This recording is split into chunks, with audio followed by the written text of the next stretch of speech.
Yes, rest in peace, dear Ace Frehley. Man, this hurts. This one hurts bad.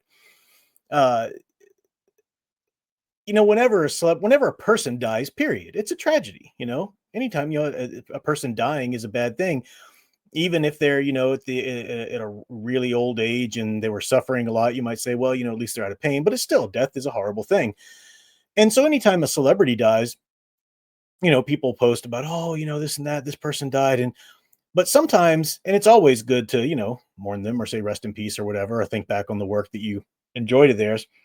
But sometimes it'll be some celebrity that, to be honest, you haven't thought of them in ages anyway. And then, their death reminds you of them and reminds you of their work, and you go back and check it out again. And the thing about Ace Frehley, though, and this is going to be the case when some other individuals pass away who's really going to hurt. But the reason why Ace Frehley, I'm sorry, Frehley, not Frehley, Frehley, passed away. I said Ace Frehley all in high school growing up, and it wasn't until later in life that I learned it's Ace Frehley is how you pronounce the name.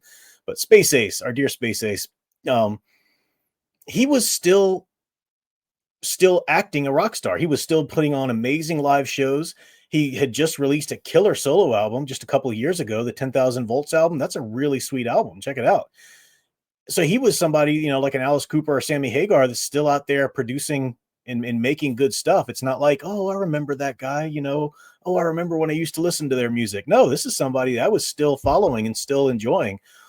And that really does suck. So rest in peace, Ace Frehley as well. He, of course, with Kiss, both in the 70s, early 80s, and in the 90s reunion. But he also had Frehley's Comet, which was a sweet rockin' band. And he put out a good number of solo albums. So Ace Frehley, yeah, you will be missed. And it was so sad too. I think he'd had a stroke, which I don't know how severe it was, but it was enough for him to kind of postpone some tour dates anyway. But it was complications from a fall that it killed him. And that's so sad. He was 74, which isn't all of that old, these days. People live way past that. So very sad. We mourn Ace Frehley. He was a master. He was, he inspired so many people to pick up guitar. Him is the spaceman with Kiss playing that Gibson, and the sparks shooting out of the end of it and everything. Just awesome. Just awesome.